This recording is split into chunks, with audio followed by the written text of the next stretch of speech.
تو وہ لوگ جن سے اللہ محبت کرتا ہے، ظاہر سی بات ہے وہ لوگ ہوں گے جو اللہ کے رحمت کے مستحق ہوں گے. جن لوگوں سے اللہ محبت کریں گا ظاہر سی بات ہے اس کے مقرب لوگوں میں سے ہوں گے. جن لوگوں سے اللہ محبت کریں گا ظاہر سی بات ہے وہ جو ہے آخرت میں جو ہے نعمتوں کا فائدہ اٹھانے والے لوگ ہوں گے، جنت میں جانے والے لوگ ہوں گے. یاد رکھیں، تو ظاہر سی بات ہے وہ لوگ جن سے اللہ محبت کرتا ہے یہ جاننا ہمارے لیے بہت ضروری ہے. جس پہلو کو ہم کو سمجھنا ہے وہ یہ ہے کہ بہت سارے لوگ اس چیز کا دعویٰ کرتے ہیں کہ اللہ ان سے محبت کرتا ہے، یہ ایک چیز ہے. اور ایک چیز یہ جو اللہ رب العزت خود بتائے وہ کس سے محبت کرتا ہے، یہ دوسری چیز ہے. تو کسی کا یہ کہنا کہ جو اللہ مجھ سے محبت کرتا ہے ایک الگ بات ہے، اور اللہ کا یہ کہنا کہ میں اس سے محبت کرتا ہوں الگ بات ہے. دیکھیے ہمارے زمانے میں ایسے ہی ہوتا ہے، ہر شخص یہ کہہ رہا ہے کہ اللہ مجھ سے محبت کرتا ہے، ہر قوم کری اللہ ان سے محبت کرتا ہے، کریٹر ان سے محبت کرتا ہے. لیکن سوال یہ ہے کیا اللہ کی طرف سے ہی بات ہے کہ وہ کس سے محبت کرتا ہے؟ تو آج ہم وہ چیزیں دیکھ رہے ہیں کہ وہ کون لوگ ہیں جن سے اللہ محبت کرتا ہے. ویسے تو قرآن میں اور سنت میں مطلب بہت سارے لوگوں کے بارے میں یہ بات آئی ہے. مطلب کچھ کے لیے تو الفاظ کے ساتھ آیا ہے، کچھ کے ساتھ معنی اور مفہوم کے ساتھ آیا ہے، کچھ کے ساتھ مختلف چیزوں سے، مطلب مختلف چیزوں سے آپ سمجھ سکتے ہیں کہ یہ اللہ کے چہیتے لوگ ہوں گے، یہ اللہ ان سے محبت کرتا ہے، یہ ایسا ہوں گا. کچھ کے ساتھ لفظاً مطلب بالکل الفاظ آئیں گے ایسا ایسا ہے، کچھ کے ساتھ لفظ نہیں آئیں گا لیکن اشارتاً آئیں گا.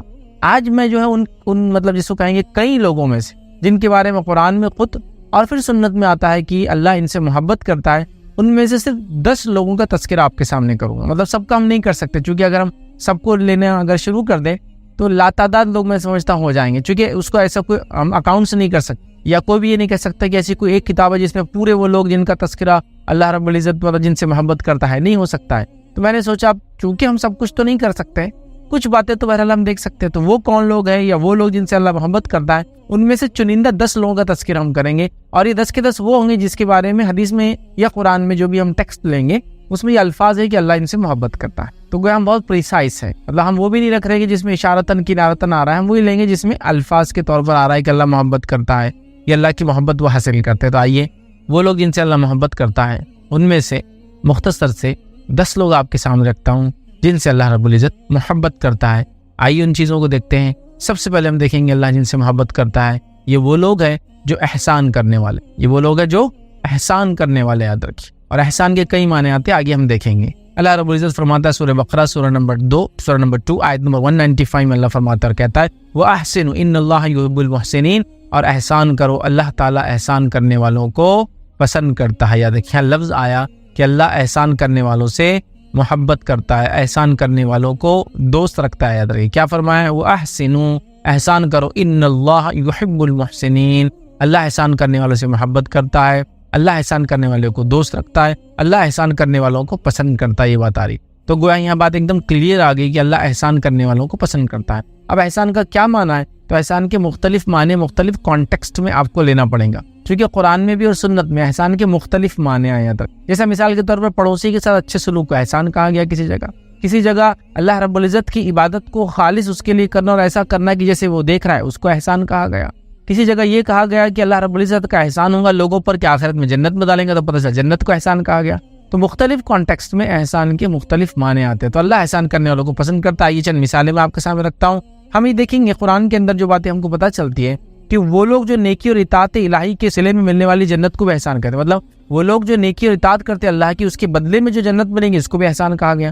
جیسے کہ قرآن کے اندر سورہ رحمان سورہ نمبر 55 اور آیت نمبر 60 میں اللہ نے فرمایا رکھا هل جزاء الاحسان الا الاحسان، کہ احسان کا بدلہ سوا احسان کے کیا ہوں گا. مطلب احسان کا بدلہ احسان کے سوا کیا ہوں گا، مطلب یہاں احسان سے مراد یاد رکھی وہ یہ ہے کہ اس کے بدلے ان کو جنت ملیں گی. تو احسان کا بدلہ احسان، مطلب نیکی کا بدلہ جنت سے ان کو ملنے والا، یہ اس کا معنی ہے. اسی طرح صحیح مسلم کی ایک روایت ہے جس کے اندر دیکھیے الفاظ اس طرح سے کہ اللہ کے رسول صلی اللہ علیہ وسلم فرمایا جو شخص اللہ اور یوم آخرت کے ساتھ ایمان رکھتا ہے اسے چاہیے کہ وہ ہم سائے کے ساتھ احسان کرے. مطلب جو شخص اللہ پر اور آخرت پہ ایمان رکھتا ہے اسے چاہیے کہ پڑوسیوں کے ساتھ احسان کرے. تو یہاں نیکی اچھے سلوک کو احسان کہا گیا. اسی طرح صحیح بخاری کی روایت کے اندر آتا ہے کہ جبرائیل علیہ الصلوۃ والسلام نبی اکرم صلی اللہ علیہ وسلم کے پاس آئے اور آپ سے سوال کیا کہ احسان کیا ہے محمد صلی اللہ علیہ وسلم.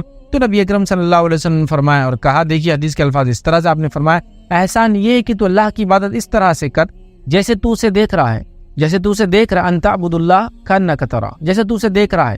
پھر آگے فرمایا فإن لم تکن تراہ فإنہ یراہ، اور اگر یہ تو ظاہر سی بات ہے نہیں ہوگا کہ اللہ کو ہم دیکھ رہے ہیں تو یہ جان لے اللہ تجھے دیکھ رہا ہے. تو یہاں عبادت کو خالصتاً اللہ کے لیے کرنے کو احسان کہا گیا. پھر وہ نماز بھی ہو سکتی ہے, روزہ بھی ہو سکتا ہے, عبادت بھی ہو سکتی ہے, معاملات بھی ہو سکتا ہے, اخلاقیات بھی ہو سکتے, اچھے سے لوگوں سے پیش آنا صرف اللہ کے لیے, یہ بھی شامل ہے. تو گویا کل عبادتوں کو خالص اللہ کے لیے کرنا یا ایسا کرنا کہ اللہ ہمیں دیکھ رہا ہے, تو یہ ہو گیا احسان. کسی جگہ پڑوسی کے ساتھ اچھے سلوک کو احسان کہا جا رہا, کسی کی جگہ کہا جا رہا ہے کہ احسان کا بدلہ, احسان ہے مطلب نیکی کا بدلہ, جنت ہے آخرت کے اندر, ٹھیک ہے. تو احسان کے بہرحال کئی معنی آتے ہیں. تو اگر اس بات کو ہم جس کو کہیں گے ایک ڈیفینیشن کے طور پر احسان کیا ہے, تو ہم یوں کہہ سکتے ہیں کہ احسان کیا ہے, اللہ تبارک و تعالیٰ کی مخلوق سے اچھا برتاؤ اور اللہ تبارک و تعالیٰ کی بہترین طریقے سے عبادت کرنا احسان ہے. مطلب اللہ کی مخلوق سے اچھا سلوک کرنا احسان ہے اور اللہ رب العزت کی عبادت کو اچھے سے کرنا یہ احسان ہے. تو جو یہ کریں گا اللہ اس کو محبوب رکھتا ہے, اللہ اس کو پسند کرتا ہے, اللہ اس سے محبت کرتا ہے. تو ہمیں چاہیے کہ ہم جو ہے ان لوگوں میں شامل ہو, یاد رکھیے, جو احسان کرتے ہیں اور جن کو احسان کرنے کے بدلے آخرت میں جنت کا بدلہ ملے گا, یا جو اپنی عبادتوں کو اللہ تعالیٰ جیسے دیکھ رہا ہے اخلاص کے ساتھ بہرحال پورا کرتا. تو یہ پہلے لوگ یاد رکھیں جن سے اللہ محبت کرتا ہے. آئیے دوسرے آج ہم جو دیکھیں گے جن سے اللہ محبت کرتا ہے وہ لوگ کون ہیں, تو ہم دوسرا دیکھیں گے پاک رہنے والوں سے اللہ محبت کرتا ہے. پاک رہنے والوں سے اللہ رب العزت قرآن میں فرماتا ہے, سورہ توبہ سورہ نمبر 9 اور آیت نمبر 108 میں اللہ فرماتا ہے اور کہتا ہے واللہ یحب المتطہرین, کہ اللہ تعالیٰ پاکیزگی اختیار کرنے والے لوگوں کو پسند کرتا ہے. اللہ تعالیٰ پاکیزہ رہنے والے لوگوں سے محبت کرتا ہے. یہاں لفظ دیکھیے یحب کا لفظ ہے, محبت کرتا ہے. تو اللہ تعالیٰ پاک رہنے والوں سے محبت کرتا ہے. اس کا کیا معنی ہے؟ اس کا معنی ہے جو ستھرائی رکھتے ہیں. اب پاکیزگی کیا ہے؟ جو جسمانی پاکیزگی رکھتے ہیں, جو اپنے آس پاس پاکیزگی رکھتے ہیں, جو اپنے گھر اور محلوں کو پاک رکھتے ہیں, جو پاکی اور صاف صفائی کو پسند کرتے ہیں. اس لیے گندگی کو, نجاست کو, غلاظت کو شریعت نے پسند نہیں کیا. لیکن بڑی افسوس کی بات ہے کہ اسلام کے اندر اور طہارت پاکیزگی کا کیا مقام ہے.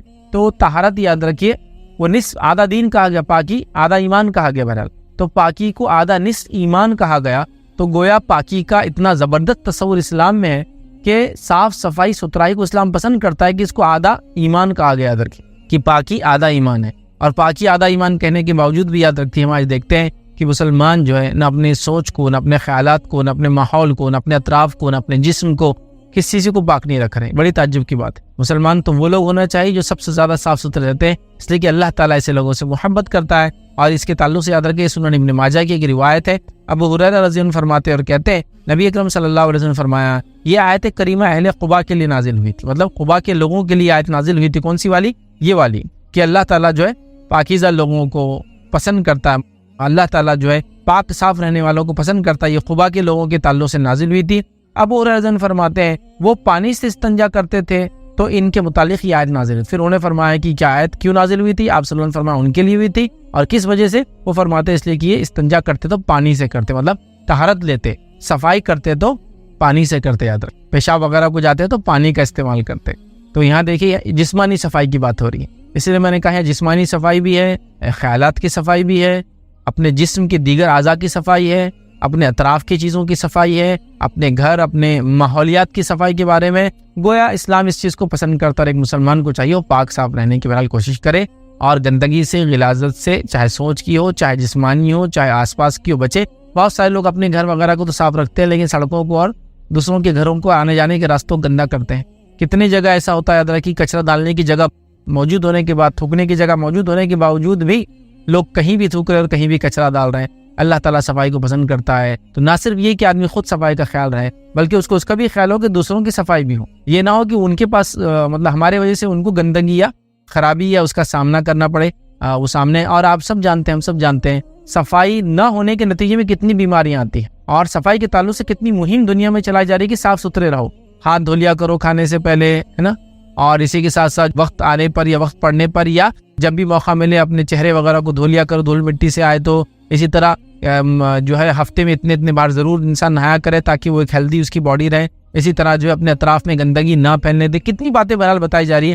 ہمیں چاہیے کہ ان چیزوں کا خیال رکھے. اور خاص طور سے قباء والوں کے تعلق سے جو آیت آئی تھی وہ ان کے پیشاب میں طہارت کرتے وقت پانی لینے کے تعلق سے آئی تھی. تو میں اس سے یہ بھی گزارش کروں گا اپنے طہارت خانے وغیرہ کو بھی ہم بہت زیادہ صاف اور پاک رکھیں. چونکہ ظاہر سی بات ہے وہاں جا کے ہم طہارت حاصل کرتے, چاہے حمام ہو, چاہے پیخانہ ہو, لیٹرین اور باتھ روم جس کو آپ کہتے ہیں, یا ٹوائلٹ اور باتھ روم جس کو کہتے ہیں, یاد رکھیں یا واش روم جس کو کہتے ہیں عام طور سے یاد رکھیں ان کو بہت صاف رکھیں، چونکہ ظاہر سی بات ہے وہاں جا کے ہم پاکیزگی اختیار کرتے ہیں، اگر وہاں گندگی ہوں گی تو ہم پہ گندگی لگے گی، تو وہ بھی صاف ہونا چاہیے۔ تو وہ ایک مسلمان ہے تو اس کا جسم، اس کی سوچ، اس کی سمجھ، اس کا اطراف اور وہ تمام چیزیں جہاں جا کے وہ صفائی اور طہارت حاصل کرتا ہے وہ بھی پاک ہونا چاہیے۔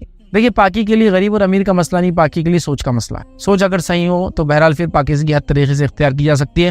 سوچ میں گندگی ہو تو پھر ظاہر سی بات ہے انسان جو ہے کتنے بھی عالیشان محل میں رکھی وہاں بھی غلاظت اور گندگی پھیلاتے رہتا۔ بہرحال چلیے آگے ہم بڑھتے ہیں۔ تو یہ دوسرے لوگ تھے اللہ جن سے محبت کرتا ہے۔ آئیے تیسرے جو آج ہم دیکھیں گے لوگ جن سے اللہ محبت کرتا ہے وہ یہ کہ وہ جو ہے توبہ کرنے والوں سے اللہ محبت کرتا ہے، توبہ کرنے والوں سے۔ اور اللہ نے قرآن میں خود دیکھیے سورہ بقرہ سورہ نمبر 2 آیت نمبر 222 میں کیا فرمایا ان اللہ یحب التوابین، کہ اللہ تعالیٰ جو ہے توبہ کرنے والوں کو محبت کرتا ہے، ان سے آتا ہے ان اللہ یحب التوابین، کہ بے شک اللہ تعالیٰ محبت کرتا ہے جو بہت توبہ کرنے والے لوگ ہیں۔ تو اللہ تعالیٰ توبہ کرنے والوں سے محبت کرتا ہے۔ توبہ کیا یاد رکھیے، توبہ یہ ہے کہ میں غلط روش پر چلا تھا اور غلط روش پہ ایک زندگی گزار رہا تھا، پھر مجھے صحیح بات پتہ چلی تو میں نے اپنی زندگی میں یو ٹرن لے لیا، برائی کے راستے کو چھوڑ کر نیکی کی طرف آ گئی، یہ توبہ ہو گئی۔ یہ توبہ اور استغفار کیا ہے، توبہ کرنے کے بعد انسان جو گناہوں کی معافی کے لیے کلمات وغیرہ پڑھتا ہے، دعائیں کرتا ہے کہ اللہ مجھے معاف کر دے، یہ توبہ اور استغفار۔ توبہ مطلب یو ٹرن لینا، اپنے راستے کو بدل دینا، گناہ کے راستے کو چھوڑ کے نیکی پہ آ جانا، اور پھر اس کا استغفار کیا ہے کہ اللہ سے معافی مانگنا جو گناہ ہو چکے اور جو ہو رہے یا ہوں گے فیوچر میں، ٹھیک ہے۔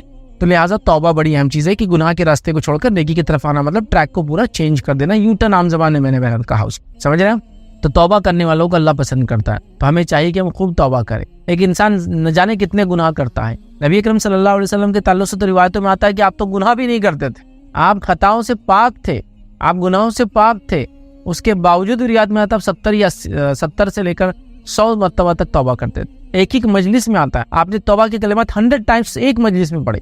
تو ظاہر سی بات ہے جب نبی اکرم صلی اللہ علیہ وسلم جو گناہوں سے بری ہیں، جو خطاؤں سے پاک ہے، آپ یہ کام کر رہے ہیں، تو امت کو یہ ٹریننگ ہے، تعلیم و تربیت ہے کہ ہم کتنا زیادہ کثرت سے توبہ اور استغفار کریں، اس لیے کہ ہم سے تو گناہ بہت زیادہ ہوتے ہیں، اور اللہ تعالیٰ پسند کرتا ہے توبہ کرنے والوں کو، اس لیے کہ اللہ چاہتا ہے، کیونکہ اللہ جانتا ہے کہ اس کے بندے کے اندر گناہ کرنے کا مادہ ہے، جب وہ گناہ کرتا ہے تو رب چاہتا ہے اس کو معاف کرے، اور معافی کا طریقہ ہے توبہ کرے اور استغفار کرے، تو اللہ معاف کرتا ہے، مطلب اپنے راستے کو بدل دے، گناہ کے راستے کو چھوڑ کے نیکی پہ آ جائے، پھر اس کے بعد اپنے گناہ کی معافی مانگی انسان، توبہ اور استغفار۔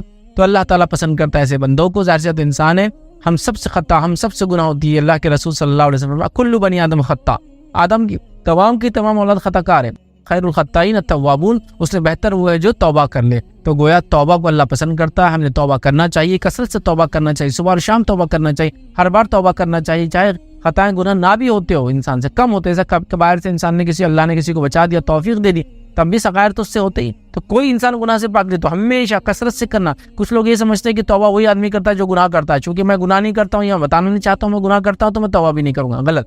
دوسرا، کچھ لوگوں کو توبہ کا طریقہ ہی نہیں پتا ہے، تو وہ کیا کرتے ہیں، نماز پڑھ لیتے ہیں، نماز پڑھنے کے بعد پہلے لیفٹ سائڈ یا رائٹ سائڈ دیکھتے ہیں، پھر لیفٹ سائڈ دیکھتے ہیں، جب دیکھ لیتے کوئی نہیں دیکھ رہا تو فوراً دونوں ہاتھوں کو لیتے ہیں اور اپنے گالوں کو لگا لیتے، توبہ توبہ توبہ توبہ۔ یہ توبہ نہیں ہے، یہ تو توبہ ہے ہی نہیں، مطلب ایسی کوئی توبہ ہی نہیں گالوں کو ہاتھ لگانے سے ہوتی ہے، سمجھ رہے آپ۔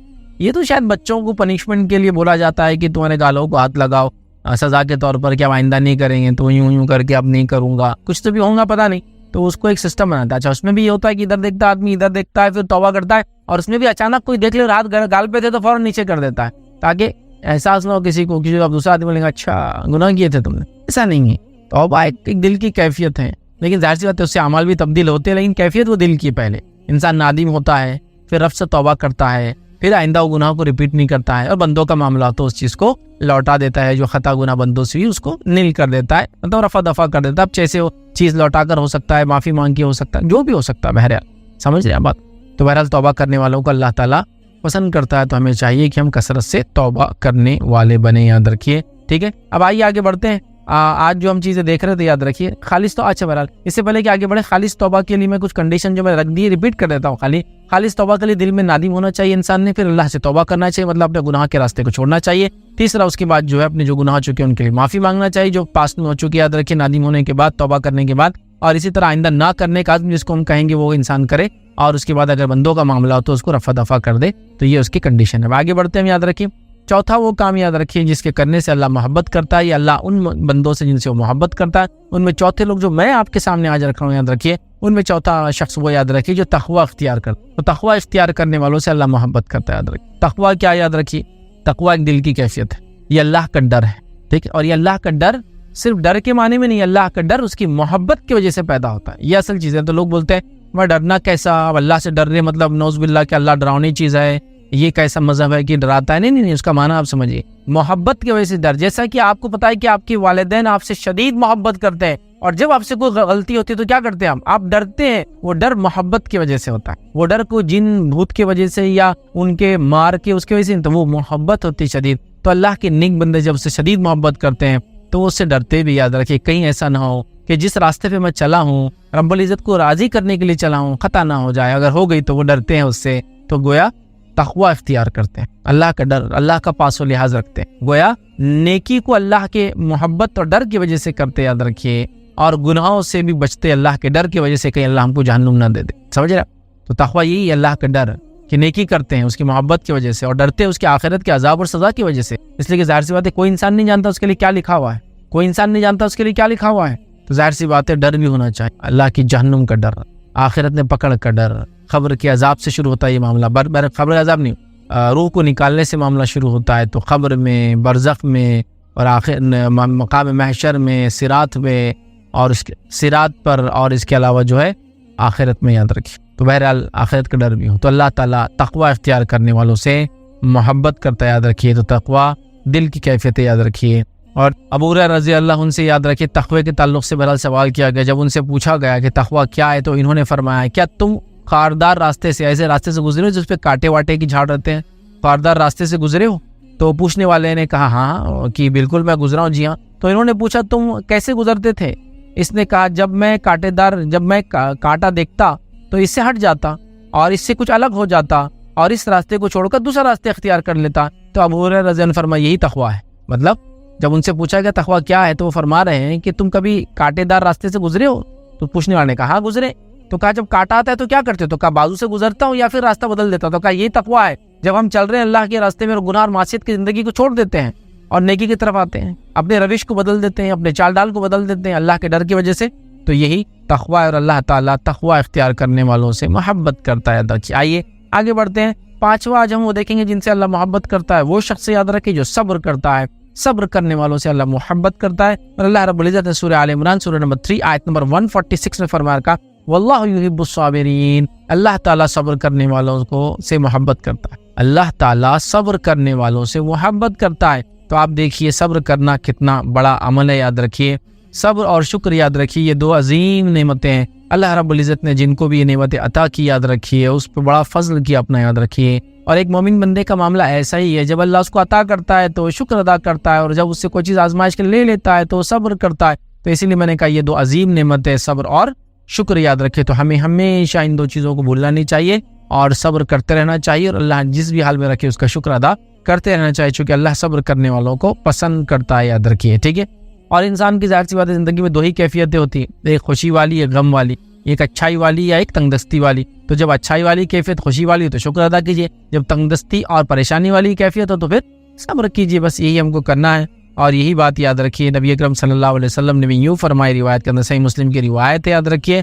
اور رسول اللہ صلی اللہ علیہ وسلم نے فرمایا اور کہا مومن کا معاملہ بھی بڑا عجیب ہے، اور فرمایا عجیب ہے اس کا ثواب کہیں نہیں گیا، مطلب اس کا معاملہ عجیب ہے، ہر حالت میں اس کو ثواب ملتا ہے، اس کا ثواب کہیں نہیں جاتا، ہر حالت میں ملتا ہے، یہ بات کسی کو حاصل نہیں ہے، مطلب یہ معاملہ صرف مومن کا اور کسی کا نہیں ہے۔ اور آپ نے فرمایا اگر اس کو خوشی حاصل ہوتی ہے تو شکر ادا کرتا ہے، اور اگر اس کو جو ہے کوئی پریشانی اور اس کا بھی اس کو ثواب ملتا ہے، اور اگر کوئی نقصان پہنچتا ہے تو صبر کرتا ہے، اس کا بھی اس کو ثواب ملتا ہے۔ تو آپ نے فرمایا مومن کا معاملہ عجیب ہے، جب مشکل میں بھی ہوتا ہے تو صبر کرتا ہے تو اس کا اجر ملتا ہے، جب خوشحالی میں ہوتا ہے تو شکر ادا کرتا ہے، اس کا بھی اجر ملتا ہے۔ تو ظاہر سی بات ہے ہمیں صبر کرنے والا بننا چاہیے، صبر بڑی اہم چیز ہے، صبر کا دامن کبھی نہیں چھوڑنا چاہیے، صبر حق بولنے میں، چونکہ حق بولنے کے بعد تکلیفیں آ سکتی ہے، صبر حقوق کو دینے میں، چونکہ جب حق دیتے ہیں ایک دوسرے کا، جب حق دیتے ہیں ایک دوسرے کا تو ایسا معاملہ ہوتا ہے۔ اسی طرح صبر کا معاملہ کسی نقصان پر، صبر کا معاملہ کسی چیز کے کھونے پر، صبر کا معاملہ کسی کی موت پر، صبر کا معاملہ کسی ناکامی پر،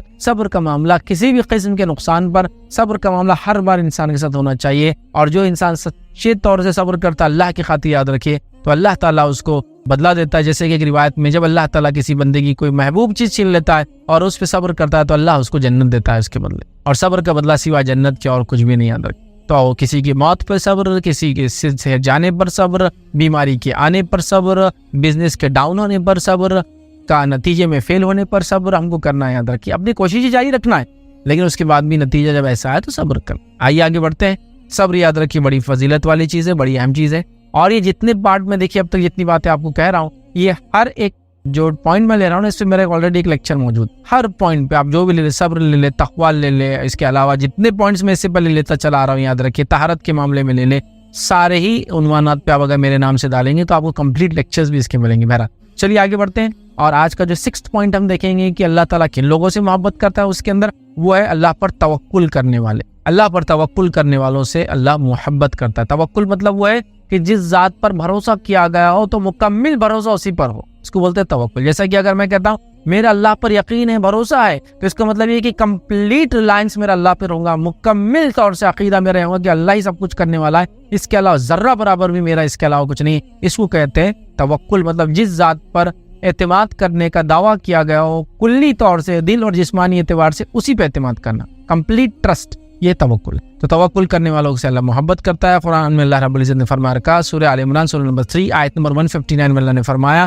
ان اللہ یحب المتوکلین. اللہ تعالیٰ توکل کرنے والوں سے محبت کرتا ہے. اللہ پہ ٹرسٹ کرنے والے، اللہ پہ بھروسہ کرنے والوں سے، توکل کرنے والوں سے اللہ تعالیٰ محبت کرتا. اور یقیناً اللہ پر توکل ہر حالت میں، کہ رزق اللہ دینے والا ہے، مصیبت اللہ دینے والا ہے، تکلیف ہٹانے والا اللہ ہے، کوئی چیز، ہر چیز میں توکل اللہ پر. سمجھ رہے ہیں بات کو؟ تو یہ ضروری یاد رکھیں. آئیے عمر بن خطاب رضی اللہ عنہ کی نے ایک روایت کی نبی اکرم صلی اللہ علیہ وسلم جامع ترمذی کی حدیث ہے. آپ صلی اللہ علیہ وسلم فرما دے کہ حدیث کے الفاظ اس طرح سے کہ اگر تم اللہ پر توکل بھروسہ کرو جیسا اس پر توکل بھروسہ کرنے کا حق ہے، تو تمہیں اسی طرح رزق ملے گا جیسے وہ پرندوں کو رزق دیتا ہے. صبح وہ بھوکے نکلتے ہیں اور شام واپس جو ہے لوٹ آتے ہیں، تو جو ہے پیٹ بھر کر واپس آتے ہیں. صبح بھوکے نکلتے ہیں اور شام آسودہ ہو کے، مطلب پیٹ بھر کر واپس آتے. تو اگر تم بھی پرندوں کے جیسا توکل کرو تو اللہ رب العزت تمہیں ویسی روزی دے گا جیسا پرندوں کو دیتا ہے، کہ ہر مارننگ صبح وہ نکلتے ہیں تو خالی پیٹ ہوتے ہیں، رات میں بھر پیٹ واپس آتے ہیں. تو پرندوں کا توکل مکمل طور سے اللہ رب العزت پہ ہے.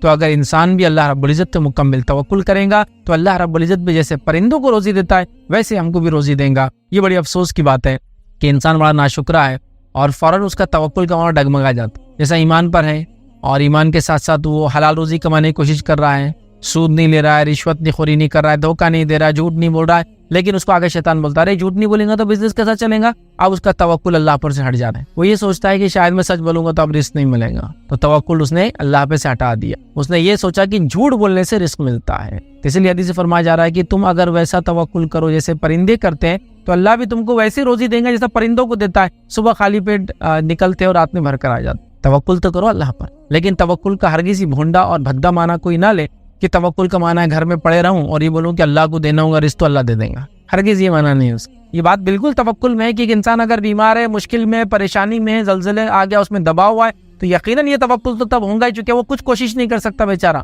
کہ اللہ ہی سب کچھ کرنا. لیکن اس کا یہ معنی نہیں کہ میں ہٹا کٹا رہا ہوں، سب کچھ سہولتیں موجود ہو اور کوئی بھی، چونکہ اسباب کو اختیار کرنا سنت ہے. تو لوگ بونڈا معنی لے رہے ہیں، جسم دی اللہ نے، کوشش نہیں کر رہے، بول رہے اللہ دینا چاہے تو دے دیں گا. ایگزام میں پڑھ رہے نہیں اور یہ سوچ رہے کہ اللہ پاس کرنا چاہے تو پاس کر دیں گا. کہ تجارت میں محنت نہیں کرے اور سوچے اللہ کامیاب کرنا چاہے تو کر دیں گا. اسی طرح کسی کام میں محنت کر کے کوئی چیز اسٹیبلش نہیں کرے، سوچے اللہ چاہے تو کر دیں گا. ایسا تو پھر اللہ سب کچھ کر سکتا ہے نا. آپ کی کوشش کہاں ہے موجود؟ آپ کوشش کیجیے. سنت یہ کہ کوشش کرنا ہے. توکل میں اسباب اختیار کرنا ضروری ہے. تو لہٰذا کوئی توکل کا معنی یہ نہ لے کہ گھر میں بیٹھوں گا اور منہ میں رزق آ جائے گا. ایسا تو آپ جو ہے کسی جھاڑ کے نیچے بھی لیٹے تو آگے جو منہ میں جو پھل نہیں گرتا اس کا. اسباب اختیار کرنا ہے، کوشش کرنا ہے. آپ سمجھ رہے؟ تو لہٰذا پرندے گھونسلوں میں بیٹھتے نہیں ہیں، پرندے حدیث میں گھونسلوں سے نکلتے ہیں، اسباب اختیار کرتے ہیں. تو پرندوں کے جیسا توکل مطلب پرندے گھونسلوں سے نکلتے ہیں، خالی پیٹ بھر پیٹ آتے ہیں. تو ہم کو بھی ویسی توکل کرنا ہے کہ اللہ دینے والا. نکلو تو صحیح دنیا میں، جاؤ تو صحیح کمانے کے لیے، کوشش تو کرو کامیابی کے لیے. نتیجہ اللہ کے ہاتھ میں. کوشش تو کرو حق کے لیے، لڑائی کے لیے، کہ حق کے لیے میں ڈٹ جاؤں گا، جو ہوں گا دے. توکل اللہ پر. پھر کوشش کچھ نہیں، بس اللہ سب کچھ کریں گا. تو ایسا تو اللہ تعالیٰ پھر ہر چیز کر سکتا ہے. پھر دنیا بنانے کی وغیرہ ضرورت کیا تھی؟ اسباب اختیار کیجئے، یہ سنت. تو توکل کرنے والوں سے اللہ محبت کرتا ہے. آئیے ساتواں ہم دیکھیں گے وہ لوگ جن سے اللہ محبت کرتا ہے، وہ ہے عدل اور انصاف کرنے والوں سے اللہ محبت کرتا ہے. عدل و انصاف کرنے والوں سے اللہ محبت کرتا ہے، جس کی بہت کمی ہے آج کے دنیا میں. عدل اور انصاف کرنے والوں سے اللہ محبت کرتا ہے. اللہ نے قرآن میں کیا فرمایا؟ سورہ مائدہ سورہ نمبر 5 آیت نمبر 42 میں اللہ نے فرمایا رکھا ان اللہ یحب المقسطین، کہ اللہ تعالیٰ جو ہے یقیناً بے شک اللہ عدل کرنے والوں سے محبت رکھتا ہے. ٹھیک ہے, اللہ عدل کرنے والوں سے, عدل اور انصاف کامنلی اردو میں یوز ہوتا ہے, لیکن عدل کرنے والوں سے, مقسطین کہا, جو عدل کرتے ہیں, انصاف قائم کر دے. یاد رکھیے یہ بہت اہم چیز ہے, یاد رکھیے یہ بہت اہم چیز ہے, یاد رکھیے. ٹھیک ہے, تو انصاف کرنا بڑی اہم چیز ہے, یاد رکھیے. اور انصاف کرنے کے تعلق سے, یا ایک منصف بادشاہ, انصاف کرنے والے بادشاہ کے بارے میں نبی اکرم صلی اللہ علیہ وسلم نے کیا فرمایا؟ آپ نے فرمایا وہ لوگ جو 7 لوگ عرش کے سائے کے نیچے ہوں گے روز قیامت, جس روز دوسرا کوئی سایہ نہ ہوگا, اس میں سے یاد رکھیے وہ 7 لوگوں میں ایک وہ ہے, ایسا بادشاہ, یاد رکھیے, جو عدل اور انصاف کرتا تھا, یا ایسا حکمراں جو عدل اور انصاف کرتا تھا, وہ اس سائے میں ہوں گا. تو عدل اور انصاف ضروری ہے. آج ہمارے پاس عدل اور انصاف کی شدید کمی ہوگی. شدید سمجھتے نا, ایکسٹریم کمی ہوگی عدل اور انصاف.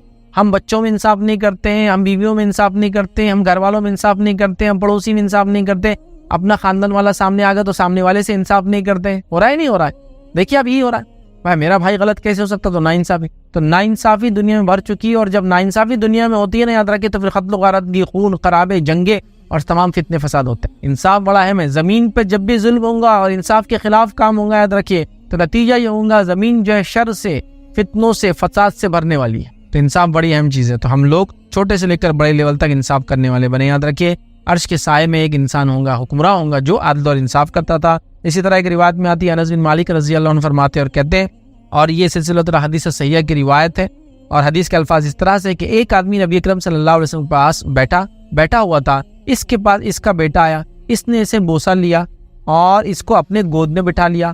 اور بعد میں اس کی بیٹی آئی, اس نے اس کو بوسہ نہیں لیا, اسے اپنے ساتھ بٹھا لیا, لیکن اس کو بوسہ نہیں لیا. نبی اکرم صلی اللہ علیہ وسلم نے فرمایا, اس کے درمیان انصاف کیوں نہیں کیا؟ یعنی بیٹے کو بوسہ لیا تو بیٹی کو بھی بوسہ لیتا. یہاں یہ بھی پتہ چل گیا بیٹا اور بیٹی میں فرق نہیں کرنا چاہیے, اس اعتبار سے کہ کوئی ایک افضل ہے اور ایک مفضول ہے. دونوں اللہ کی نعمتیں ہیں, دونوں اللہ کے نزدیک برابر ہیں, دونوں اللہ کی دین ہے جو انسان کو اللہ دیتا ہے. یاد رکھیے, ٹھیک ہے. تو یہاں ہمارے پاس بیٹوں کا کریز ہوتا ہے ایک تو, اور کریز کے ساتھ ساتھ فری مسئلہ ہوتا ہے کہ بیٹیوں کو بڑا حقیر سمجھا ہے. یہ غلط بات ہے, ٹھیک ہے. تو بہرحال تو نبی اکرم صلی اللہ علیہ وسلم نے بیٹے کو بوسہ دے کر گود میں بٹھا اور بیٹی کو صرف بٹھا لیا. تو آپ نے کہا کہ تو انصاف کر. تو پتہ چلا بچوں میں انصاف, محبت میں انصاف ہے نا, جتنا ہو سکتا, کمپلیٹ نہیں ہو سکتا, ٹھیک ہے, لیکن انصاف کہ ظاہری طور سے بیٹے کو بوسہ لیتا بیٹی کو بھی لیتا. بیویوں میں انصاف, یا بیوی کے ساتھ انصاف, یا ایسا نہیں کہ بیوی اور بہن آ گئے تو بہن حق پر ہوں گی, بیوی ظالمہ ہوں گی, یا بیوی اور ماں آ گئے تو پھر بیوی حق پر ہوں گی, ماں نہیں ہوں گی, یا ماں اور بیوی. سب کے ساتھ انصاف کا معاملہ رکھیے, چھوٹے سے لے کر بڑے تک, یہاں تک کہ آپ ایک عام انسان, گھر کے ذمہ دار سے لے کر قوم اور ملت کے رہنما اور حکمراں کیوں نہ بن جائے, انصاف کا معاملہ ہر بار ہوگا. اور اللہ رب العزت ایسے لوگوں کو پسند کرتا ہے جو اس کی زمین پر عدل قائم کرتے, انصاف کرتے. یاد رکھیے, اور چھوٹے چھوٹے معاملے سے لے کر بڑے بڑے معاملے تک آج ہم ناانصافی کو اختیار کرتے ہیں. ایسا نہ کریں, چونکہ اللہ تعالیٰ ظالم لوگوں کو پسند نہیں کرتا. آئیے جو پوائنٹ ہم دیکھیں گے آج, اللہ جن لوگوں سے محبت کرتا ہے وہ کون ہوں گا؟ یاد رکھیے وہ ہے اتباع رسول کرنے والوں سے اللہ محبت کرتا ہے. مطلب جو نبی اکرم صلی اللہ علیہ وسلم کے طریقے پر چلتے اللہ ان سے محبت کرتا ہے. یاد رکھیے, اور اللہ رب العزت نے قرآن میں سورہ آل عمران سورہ نمبر 3 آیت نمبر جو 31 میں فرمایا کہا, قل ان کنتم تحبون اللہ فاتبعونی یحببکم اللہ ویغفر لکم ذنوبکم واللہ غفور رحیم. جس کا معنی ہے کہ کہہ دیجئے محمد صلی اللہ علیہ وسلم کہ اگر تم اللہ سے محبت کرنے کا دعویٰ کرتے ہو, قل ان کنتم تحبون اللہ فاتبعونی, تو میری اتباع اور میری پیروی کرو, میرے طریقے پہ چلو.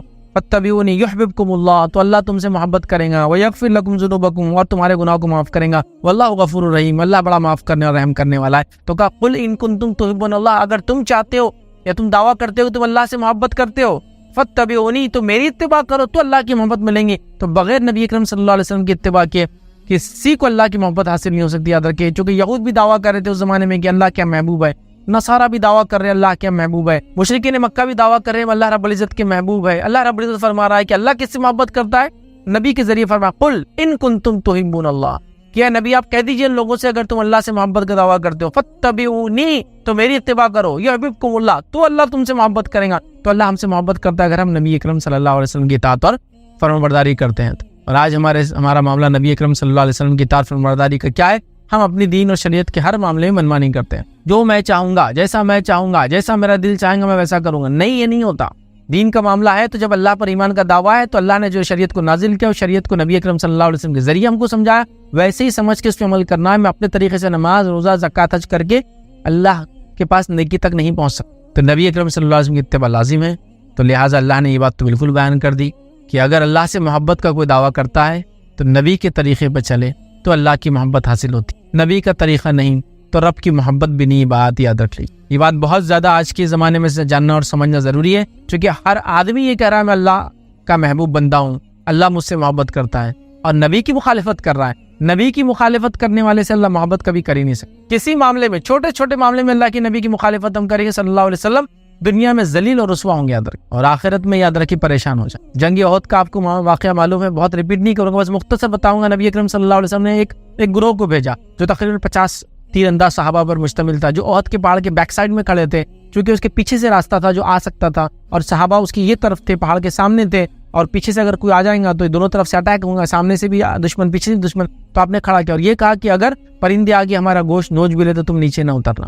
لیکن ہوا یہ کہ جنگ کے شروعاتی دور میں دشمنوں کے پیر اکھڑ گئے, تو کچھ مسلمانوں کو لگا جو اوپر کھڑے تھے کہ اب اس کا مطلب یہ تھا کہ دشمن کے ہارنے تک, دشمن ہار رہا, آپ کو بھاگنا چاہیے, اور وہ اتر کر آ گئے, اور چند لوگ وہاں باقی رہے, شاید 5 7 یا 10 کچھ باقی رہے. نتیجہ یہ ہوا, یاد رکھیے, کہ مسلمانوں کو ایک طرح سے جیت جو ہو رہی تھی وہ ایک طرح سے شکست میں تبدیل ہو گئی. ویسے معاملہ اس میں برابری کا رہا, لیکن ایک طرح سے جیت شکست میں تبدیل ہو گئی, صرف ایک بار نہ اتباع چھوڑنے کے نتیجے میں. تو لہٰذا نبی اکرم صلی اللہ علیہ وسلم کی اتباع ہم پر لازم اور واجب ہے ہر حال میں, یاد رکھیے. آئیے آگے بڑھتے ہیں.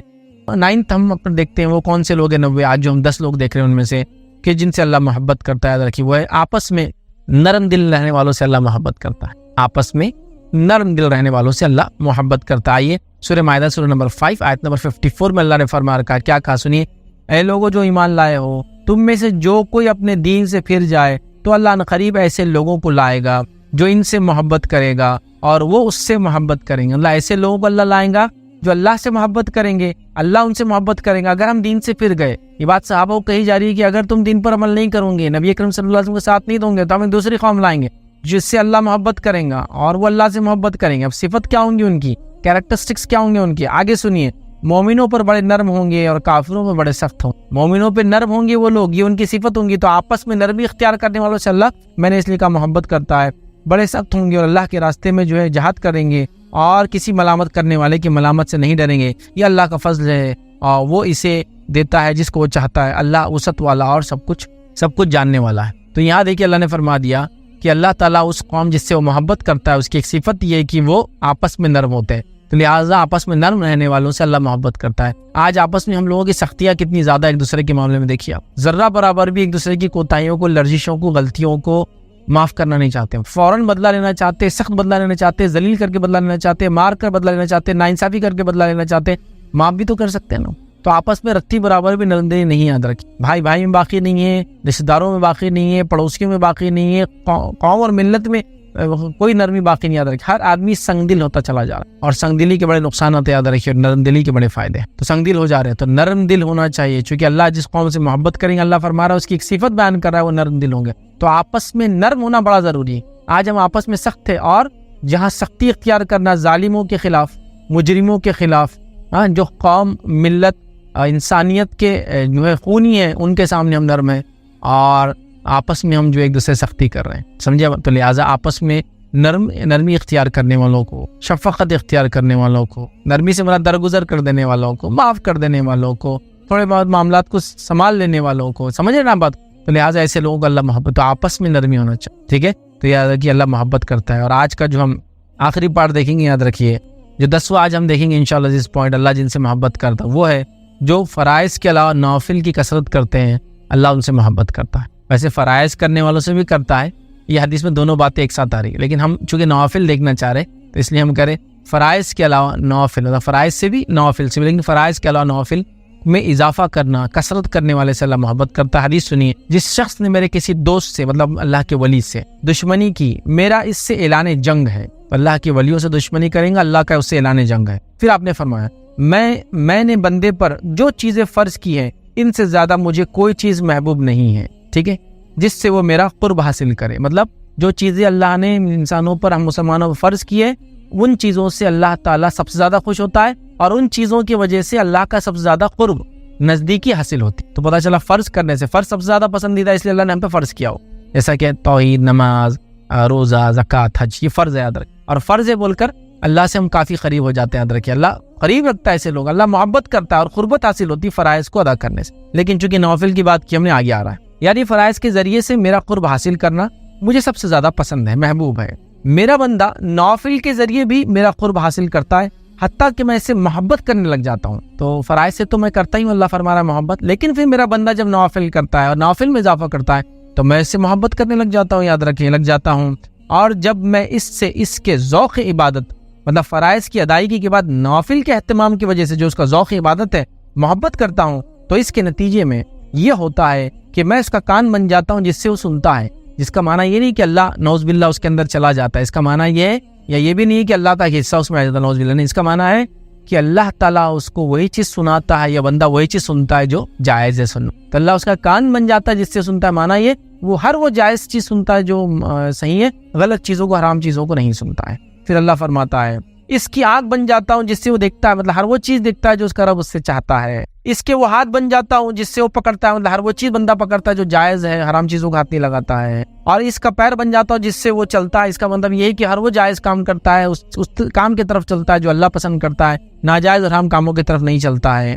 پھر فرمایا جس سے چلتا ہے، اور اگر وہ مجھ سے کسی چیز کا سوال کرتا ہے تو میں اسے ضرور عطا کرتا ہوں، پھر اگر مجھ سے کوئی چیز کا سوال کرتا ہے، دعا کرتا ہے، مانگتا ہے تو میں اس کو دے دیتا ہوں، اور اگر وہ کسی چیز سے پناہ طلب کرتا ہے، دشمن سے، مصیبت سے، مشکل سے، تو میں اس کو پناہ دے دیتا ہوں، اور کسی چیز کو سر انجام دینے سے مجھ سے کوئی تردد نہیں ہوتا سوائے مومن کے نفس قبض کرنے کے، مطلب پھر کوئی چیز مجھے اس معاملے میں روکتی نہیں سوائے اس کے کہ اس کی نفس قبض کرنے کے لیے، کہ وہ موت کو ناپسند کرتا ہے اور مجھے اس کا غم اندوہ ناپسند لگتا ہے۔ ٹھیک ہے، تو یہاں نبی اکرم صلی اللہ علیہ وسلم نے جو بات بتائی کہ اللہ تعالیٰ کا قرب حاصل کرنا، اس کی محبت حاصل کرنے کا سب سے بڑا ذریعہ فرائض ہے، لیکن چونکہ ہم دیگر عبادتیں دیکھ رہے تھے تو میں نے فرائض کو نہ رکھتے نوافل کی بھی چونکہ فضیلت ہے اس میں، حالانکہ 2 پوائنٹ اس میں آ رہے، تو نوافل کے نتیجے میں یہ ہوتا ہے کہ جب انسان فریضہ ادا کرتا ہے تو اللہ سے قریب ہوتا ہے، لیکن اور اضافہ کرتا ہے جب نوافل کا فرض کے بعد تو اللہ سے وہ قریب ہو جاتا ہے، اللہ اس سے پھر محبت کرنے لگ جاتا ہے، اور اس کی محبت کے نتیجے میں یہ ہوتا ہے کہ وہی چیز سنتا ہے جو اللہ چاہتا ہے، وہی چیز دیکھتا ہے جو اللہ چاہتا ہے، وہی جگہ چیزوں کو پکڑتا ہے جو اللہ چاہتا ہے، اور انہی چیزوں کی طرف چلتا ہے جو اللہ چاہتا ہے، یہ اس کو فائدہ ہوتا ہے۔ پھر وہ اللہ سے دعا کرتا ہے، اللہ اس کی دعا سنتا ہے، اللہ سے پناہ طلب کرتا ہے، اللہ اس کو پناہ دے دیتا ہے۔ تو لہٰذا کتنی زبردست بات یاد رکھیے اس میں کہی گئی، تو لہٰذا پتہ چلا فرائض کے علاوہ نوافل کرنے سے ہمیں اللہ کا قرب حاصل ہوتا ہے، محبت حاصل ہوتی ہے، اور یقیناً اب رمضان کا مہینہ قریب ہے، ہم جو لیکچر دیکھ رہے ہیں تو ہمیں چاہیے کہ ہم نوافل کا اضافہ ابھی سے شروع کر دیں، تاکہ پھر رمضان آتے آتے ہمارا نوافل میں اور اضافہ ہو جائے اور ہم نیکیوں کی طرف اور زیادہ بڑھنے والے اور نیکیوں کو زیادہ سے زیادہ کرنے والے بہرحال بن جائے۔ تو آئیے یہ 10 پوائنٹ تھے جو میں نے مناسب سمجھی۔ اللہ کن لوگوں سے محبت کرتا ہے وہ باتیں میں آپ کے سامنے رکھوں، یا وہ لوگ جن سے اللہ محبت کرتا ہے؟ تو کئی لوگوں سے کرتا ہے اللہ، ویسے تو قرآن و سنت میں بہت ساری باتیں آتی ہیں، لیکن اتنا وقت نہیں تھا تو ہم نے 10 لوگوں کو میں نے چنا اور 10 پوائنٹ کی شکل میں آپ کے سامنے رکھا کہ یہ وہ 10 لوگ ہیں جن سے اللہ نے محبت کے بارے میں خود کہا۔ ایک تو میں دعویٰ کروں اللہ مجھ سے محبت کرتا ہے، یہ دعویٰ سچ جھوٹ دونوں ہو سکتا ہے، لیکن یہ بات اللہ کی طرف سے آ رہی ہے کہ اللہ کن سے محبت کرتا ہے، اور یہ بات 10 لوگوں کو ہم نے دیکھا، تو ہمیں چاہیے کہ ان اعمال کو ہم کرنے کی کوشش کریں اور اپنے نفس کے اندر ان اعمال کو ڈالیں۔ بہرحال اسی پہ اپنی بات کو ہم ختم کریں گے۔ اللہ رب العزت سے دعا ہے کہ اللہ سبحانہ تعالیٰ جو کچھ باتیں کہے گی اس پہ عمل کرنے کی ہمیں توفیق عطا فرمائے، ہمیں ہر قسم کے گناہ اور معصیت سے ہمیں بچائے، ہمیں جو اپنا محبوب بندہ بنائے، جب تک ہمیں زندہ رکھے اسلام اور ایمان پر زندہ رکھے، خاتمہ ہمارا ایمان پر ہو۔ وآخر دعوانا الحمد للہ رب العالمین، سبحان ربک رب العزت عما یصفون وسلام علی المرسلین والحمد للہ رب العالمین۔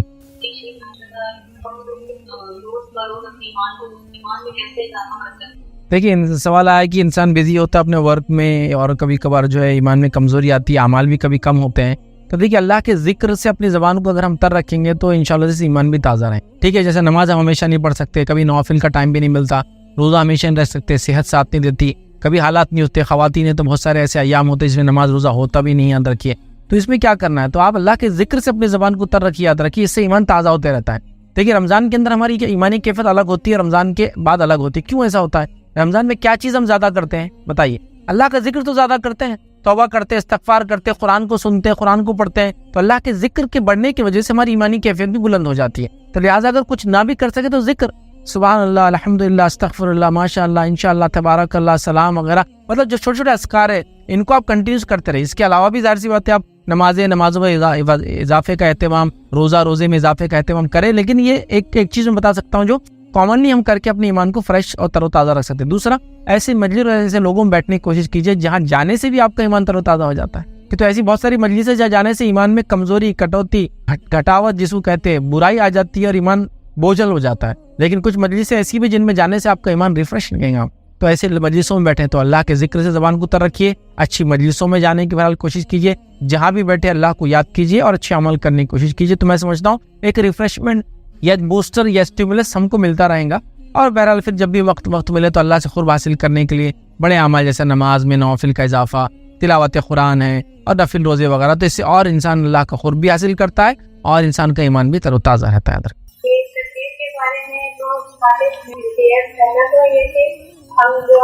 دیکھیے تقدیر کے بارے میں جو آپ نے سوال کیے نا, تو تقدیر کا معاملہ ایسا ہے کہ تھوڑا کمپلیکیٹ ہے اور میں نے اس پر کئی جوابات دیے. تو آپ کیا کریں, تقدیر کے بارے میں میرے نام ڈالے فیض سید یا ایڈوکیٹ فیض سید تقدیر, آپ کو اس میں ڈیٹیل میں آنسر ملیں گا. چونکہ جیسا آپ نے سوال کیا, سوال بہت اچھے سے آپ نے فریم کیا کہ تقدیر میں سب لکھا ہے تو کیا دعا کرنا چاہیے, اور اگر تقدیر میں لکھا ہے تو ایک عورت کے نکاح ہوتا ہے اور اس کو شوہر صحیح نہیں ملتا ہے یا پھر وہ ایسا ہوتا ہے ویسا ہوتا ہے, تو کیا یہ بھی تقدیر کا حصہ تھا اور کیا یہ بھی اچھا ہی ہے. تو یاد رکھیں جو کچھ بھی انسان کے ساتھ ہوتا ہے وہ اچھا ہی ہوتا ہے. اب چونکہ میرے پاس اتنا ٹائم نہیں میں ایکسپلین کروں, چونکہ میرے کئی لیکچرز اس پہ مطلب کوشچن آنسرز کی شکل میں جو ایٹ لیسٹ 15 to 20 منٹس کے پورے تقدیر پر, جس سے میں نے بہت زیادہ ڈیٹیل میں ان ڈیپتھ جا کر آنسر دیا کہ کیسے ہم سمجھے کہ جو ہر چیز میرے ساتھ ہو رہی ہے میرے لیے خیر ہے. تو اتنے شارٹ پیریڈ میں شاید میں نہیں سمجھا پاؤں گا آپ کو کہ وہ کیسے خیر ہے. بس اتنا تو کہہ سکتا ہوں آپ نے جو سوال کیا کہ ہر چیز جو ہمارے ساتھ ہوتی ہے اس میں خیر کا پہلو ہے. کچھ چیزیں ہمارے لیے آزمائش ہوتی ہے تاکہ آخرت میں ہمارے گناہوں کی وجہ سے مٹ جائے, اور کچھ چیزیں ہمیں اس لیے دی جاتی ہے کہ سمجھے نا, مطلب یا تو اگر آزمائش آتی ہے تو آخرت کے اعتبار سے ہماری گناہ معاف ہو رہے, اور اگر اچھائی کو ہمارے ساتھ ہوتی ہے تو ہم شکر ادا کرتے ہیں نہیں کرتے, اللہ ہمارا ٹیسٹ کر لیتا ہے اس کے ذریعے. تو بہرحال تقدیر میں جو کچھ ہوتا ہے وہ ہمارے اچھا اور خیر کے لیے ہوتا ہے. اللہ نے اس کو اپنی حکمت سے لکھا ہے. کیا ہم تقدیر میں کوئی چیز لکھیے تو دعائیں نہ کریں؟ نہیں, تقدیر میں لکھیے نہیں لکھیے ہم جانتے نہیں, تو دعائیں ہمیشہ کرتے رہے. حدیث میں آتا ہے کہ انسان جب دعا کرتا ہے, جیسا دعائیں تقدیر کو بدل دیتی ہے, یہ ایک حدیث کا مفہوم ہے, لیکن اس کا معنی یہ علماء لکھتے ہیں کہ جب انسان دعا کرے گا تو اللہ تعالیٰ ہی تقدیر میں لکھتا ہے کہ دعا کرے گا تو میں اس کو ہی دے دوں گا. تو کیا وہ بھی لکھا ہوا ہی ہوتا ہے, مطلب کوئی بھی چیز ایسا نہیں ہے کہ تقدیر کو بدلے, بلکہ ہم دعا کرتے ہیں اور دعا کرتے رہنا چاہیے, چونکہ دعا سے بندے کی عاجزی کا اظہار ہوتا ہے. دعا مانگتے ہیں تو جو چیز نہیں ملتی آخرت میں اس کا بدلہ ہمیں دیا جاتا ہے یا اس کے بدلے مصیبت ٹال دی جاتی ہے, ہم کو یاد رکھے. تو لہٰذا ہم دعا کرتے رہیں. دعا کرنے میں تقدیر پہ ایمان لانے کا مطلب جیسا کوئی یہ سوچ رہا ہے کہ تقدیر میں ہے تو دعا کیوں کروں, نہیں, دعا کرنے سے اپنی عاجزی کا بندہ اظہار کرتا ہے, تو دعا کرتے رہیے. دوسرا, جو کچھ بھی تکلیف اور آزمائش ہے میاں کو بیوی سے, بیوی کو میاں سے, بچوں کو بڑوں سے, بڑوں کو بچوں سے, صحت کی وجہ سے آتی ہے وغیرہ, یہ سب ہمارے لیے ٹیسٹ ہے اور اس میں کچھ نہ کچھ خیر کا پہلو ہے. کیسے تو میں ابھی نہیں سمجھا پاؤں گا, لیکن آپ میرے نام سے آپ ڈالیے فیض سید تقدیر, آپ کو انشاءاللہ عزیز کافی لمبے جوابات ملیں گے تقدیر کے. وہاں انشاءاللہ عزیز آپ کا پورا کلیریفیکیشن بہرحال ہو جائے گا, چونکہ شارٹ میں شاید میں اس کو ایکسپلین بھی نہ کر پاؤں. انشاءاللہ عزیز اسی پر اپنی بات کو بہرحال ہم ختم کریں گے. اللہ رب العزت سے دعا ہے کہ اللہ سبحانہ تعالیٰ ہم تمام کو جو ہے خیر کے ساتھ جو ہے اچھے اعمال کرنے کی توفیق عطا فرمائے.